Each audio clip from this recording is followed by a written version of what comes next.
Halo, Assalamualaikum warahmatullahi wabarakatuh. Kenalin, namaku Muhammad Fadila. Aku selaku dari mahasiswa Unisran Ampel Surabaya dari program studi Manajemen Zakat dan Wakaf. Baik, pada pertemuan kali ini saya akan membahas tentang zakat. Jadi sebenarnya itu zakat itu ada banyak teman-teman. Zakat itu tidak melulu tentang zakat fitrah. Zakat itu ada banyak sekali macamnya. Salah satunya ini yang bisa saya sebutkan. Yang pertama itu ada zakat ekot, zakat uang, zakat perdagangan, zakat profesi, zakat hewan ternak, dan semacamnya. Jadi memang zakat itu nggak terkerucut dari dua aja. Memang pembagiannya itu ada dua. Yang pertama ada zakat fitrah sama zakat mal. Jadi semua selain dari zakat fitri itu semuanya dimasukkan kategori zakat mal. Bahas tentang zakat saham, zakat obligasi, dan zakat perusahaan. Jadi untuk materi UAS kali ini saya akan memetakan, pertama itu saya akan membahas tentang saham, bagaimana pembayaran saham itu dari awal, kemudian ada batas nisabnya, ada haulnya, dan ada beberapa perbedaan tentang pendapat ulama. Kemudian termasuk juga perusahaan, karena di dalam perusahaan sendiri itu banyak sekali kriterianya, ada perusahaan yang konvensional, perusahaan jasa, dan semacamnya. Kemudian kalau dari obligasi itu hanya satu, tetapi ada pembagiannya. Cara penyelesaiannya itu ada dua. Nanti akan disampaikan pada akhir sesi nanti. Oke, jadi pertanyaan berikutnya, kenapa sih kita wajib membayar zakat? Jadi menurut Bazar Kota Semarang, harta yang kita punya itu sebagian adalah milik orang lain. Kenapa bisa dikatakan seperti itu? Karena bisa jadi kelebihan harta kita itu memang sudah diwajibkan untuk menjadi kepemilikan orang lain. Bisa jadi uang itu bisa lebih bermanfaat. Redistribusi ekonomi yang lebih cepat dari pajak. Berbeda dengan pajak yang prosesnya panjang. Kalau zakat itu langsung mengalir dari muzaki ke mustahik. Jadi pengertian muzaki sendiri, muzaki adalah seseorang yang membayar pajak. Kemudian mustahik, orang yang menerima manfaat dari zakat tersebut. Kemudian ada lagi, zakat bukan hanya sekedar membersihkan harta, tetapi membersihkan pola pikir kepemilikan. Jadi secara spiritual, orang yang membayar zakat itu kan memang dari notabene orang-orang yang punya.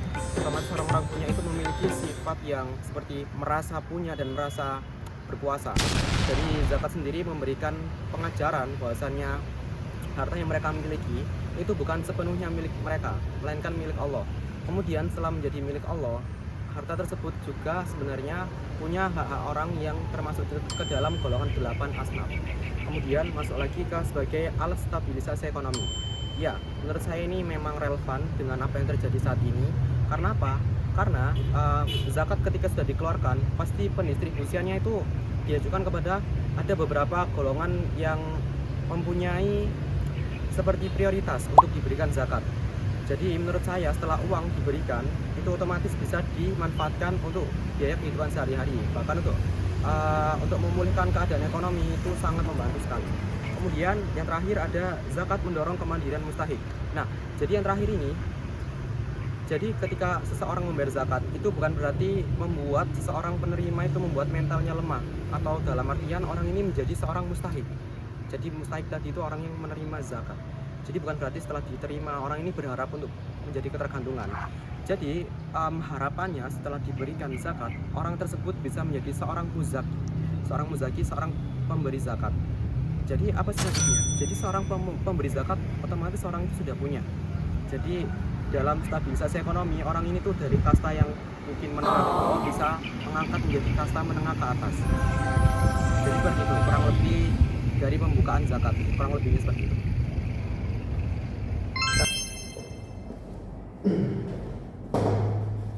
Oke, berikutnya adalah memasuki cara perhitungan dari zakat saham terlebih dahulu.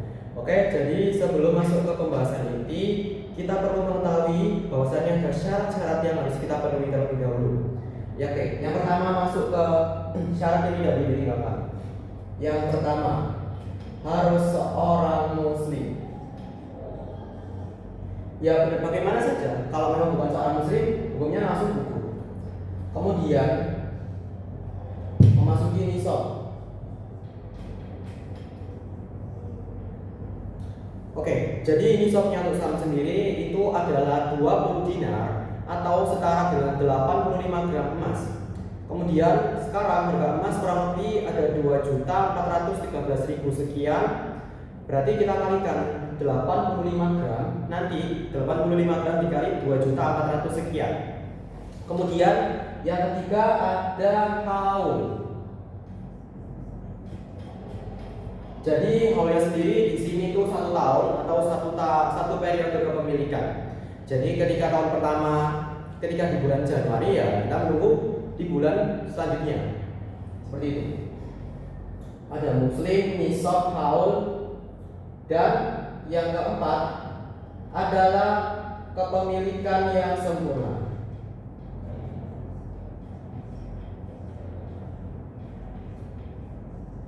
Nah, dalam artian di sini kepemilikan yang sempurna itu memang saham itu memang kita kuasai, kita punya sendiri. Memang saham ini full 100% itu milik kita pribadi. Jadi kalau ada campur tangan nanti perhitungannya juga berbeda. Oke.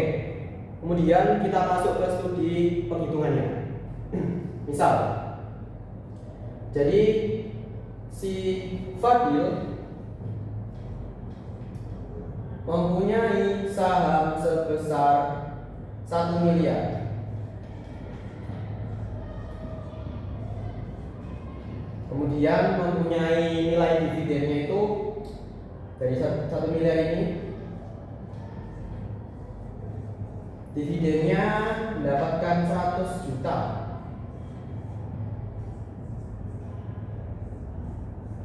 Oke, harga emas per 1 gram ya kita bulatkan menjadi 2.400.000. Kemudian nanti kita kalikan 85 gram. Oke, setelah harga emas, kemudian kita masuk ke nisabnya. Nisabnya yaitu 85 gram.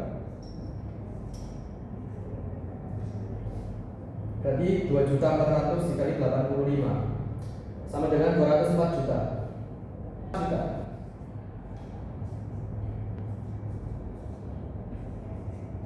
Jadi dividen ini total keseluruhan dari aset, dari total asetnya itu entah dari pemasukan yang lain-lain itu maksudnya di dalam dividen. Ini 85 gramnya 204 juta dikali 2,5%. 2,5% ini adalah perhitungan zakatnya. Sama dengan, jadi setelah ketemu seperti ini,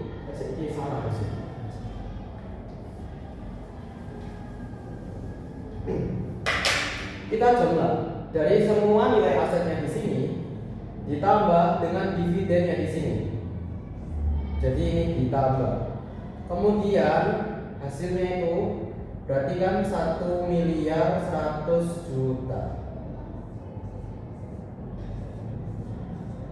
Nah, ini baru kita kalikan dengan 2,5%. Jawaban totalnya itu 27.500.000. Jadi ini total zakat yang mesti kita keluarkan untuk zakat saham yang perlu kita jual.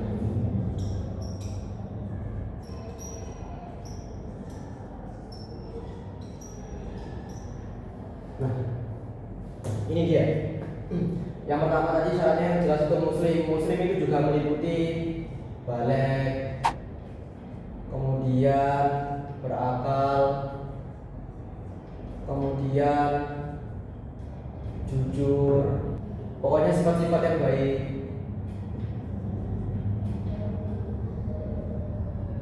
Dan semacamnya. Kemudian nisabnya tadi ketemunya itu 85 gram atau setara dengan 2,4 juta. Terima itu 204 juta ya. 204 juta itu dijawab. Haulnya ini 1 tahun. 1 tahun kepemilikan. Kurang lebih seperti itu untuk zakat saham. Next.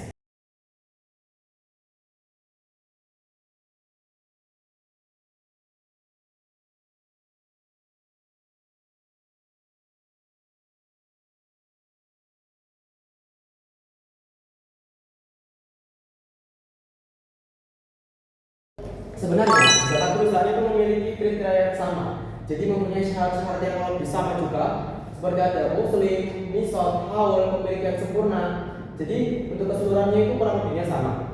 Tetapi yang membedakan itu adalah cara penghitungannya. Jadi berbeda dari yang sama, cara penghitungannya ini itu kas dikurangi utang dagang kemudian dikali 2,5%. Jadi seperti ini. Kita masuk ke kas dikurangi utang dagang, kemudian baru dikali 2,5%. 2,5% itu apa? 2,5% adalah zakat yang mesti dikeluarkan. Ini cara yang pertama. Kita kasih di sini. Kemudian ada lagi cara yang kedua, yaitu laba bersih dikurangi biaya. Laba bersih dikurangi biaya dikali 2,5%. Ini. Jadi di sini itu adalah cara-cara penghitungannya. Kemudian supaya lebih mantap dan lebih jelas, maka langsung diberi permasalahan saja. Misalnya seperti ini. Kasnya, nominal kasnya kita akan membuat di sini. Nominal kasnya adalah 250 juta. Jadi saya mempunyai kas sebesar 250 juta dari perusahaan, katakanlah perusahaan buku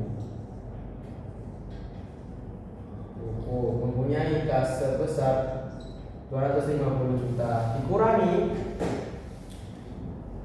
utang dagang. Jadi utang dagangnya itu sebesar 50 juta. Seperti ini. Ini adalah utang dagang. Utang dagang. Setelah ini dijumlah, baru dikali 2,5%. Berarti kita hitung ini menjadi 200 juta.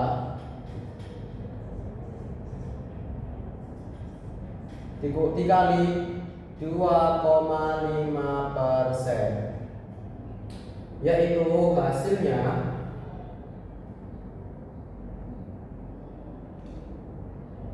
adalah 5 juta rupiah.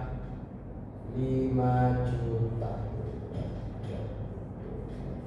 Nah, ini zakat yang mesti dibayarkan dari cara yang pertama. Nah, kemudian menggunakan cara yang kedua, yaitu laba bersih dikurangi biaya. Oke, di sini katakanlah laba bersihnya itu senilai 175 juta. Jadi ini sudah laba bersih. Jadi labanya sudah dikurangi dengan biaya. Jadi ini pure, tidak uangnya bersih, bukan biaya yang kotor. Senilai 175 juta rupiah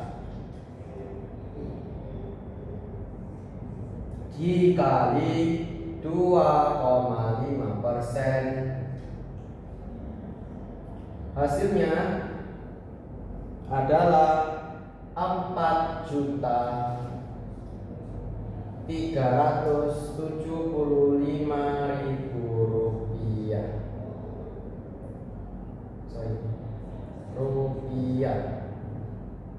Nih. Jadi ini laba bersih dikurangi biaya.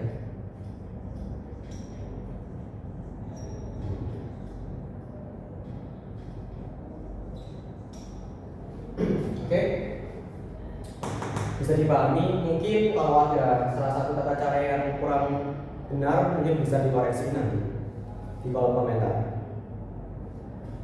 Oke, kemudian lanjut. Setelah ini selesai, kita masuk ke pembahasan selanjutnya, yaitu zakat obligasi, atau dalam bahasa kitabnya itu sukuk. Jadi sukuk sendiri mempunyai syarat-syarat yang berbeda. Karena obligasi itu memang sifatnya bernilai riba, maka syarat yang pertama kali yang perlu kita pahami adalah harus obligasi yang syariah. Setelah mengikuti syarat seperti atas ini, mungkin ada muslim, ada nisabnya, ada haulnya, pemilikan sempurna, kemudian ada tambahan lagi, yaitu obligasi yang syariah. Apa maksudnya obligasi syariah? Yaitu obligasi yang memang terlepas dari riba. Karena ya jelas sekali kalau sudah riba maka gugur hukumnya untuk membayar zakat. Oke, sekarang masuk ke zakat obligasi. Kita hapus dulu. Oh iya, jangan sampai lupa. Jadi di sini nisab yang disebutkan adalah ketika harta kita sudah melebihi batas nisab 85 gram sesuai dengan nilai obligasi atau nilai apapun itu, entah saham, zakat perusahaan dan semacamnya, bernilai pada waktu itu. Nanti baru dikalikan dengan 85 gram ini. Ketika sudah dinilai di total, ketika nilai tadi di total dengan 85 gram, kemudian aset kita lebih besar, otomatis kita kena wajib membayar zakat. Oke, kita masuk ke penghitungan obligasi. Masuk ke zakat obligasi. Sekarang masuk ke penghitungannya. Obligasi.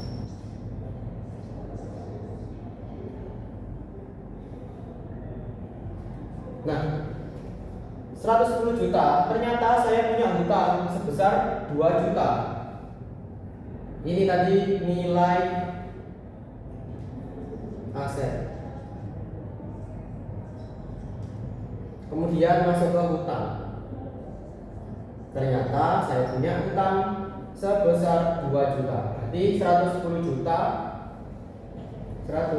juta dikurangi total hutang saya, yaitu 2 juta. Nah, setelah seperti ini dijumlah, berarti total laba bersih ini sudah bersih, sudah dikurangi dengan hutang, sudah dijumlah dari nilai aset, itu senilai 108 juta.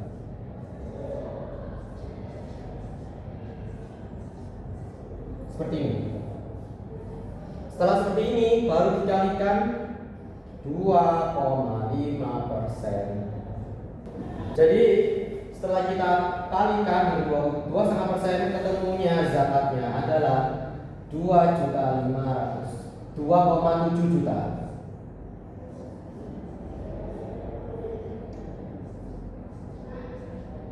Jadi ini adalah nilai yang wajib kita bayarkan zakatnya setelah perhitungan seperti ini.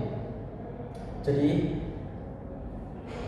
yang perlu kita ketahui adalah zakat ini memang bersifat wajib. Maka dari itu jangan sampai lupa kita untuk membayar zakat, karena sudah dicantumkan di dalam Al-Quran.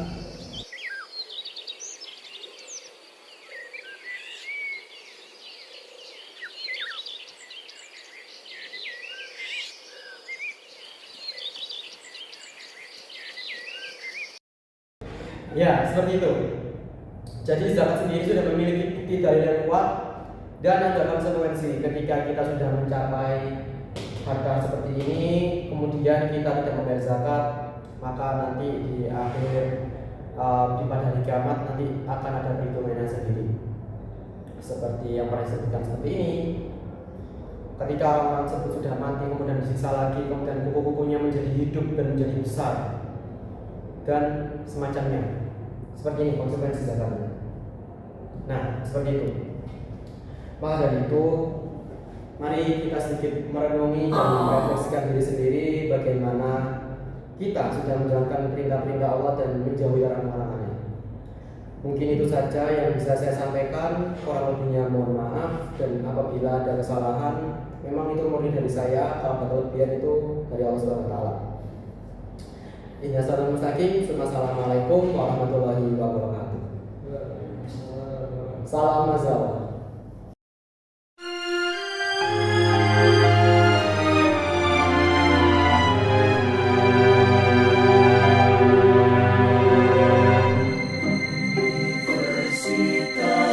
Islam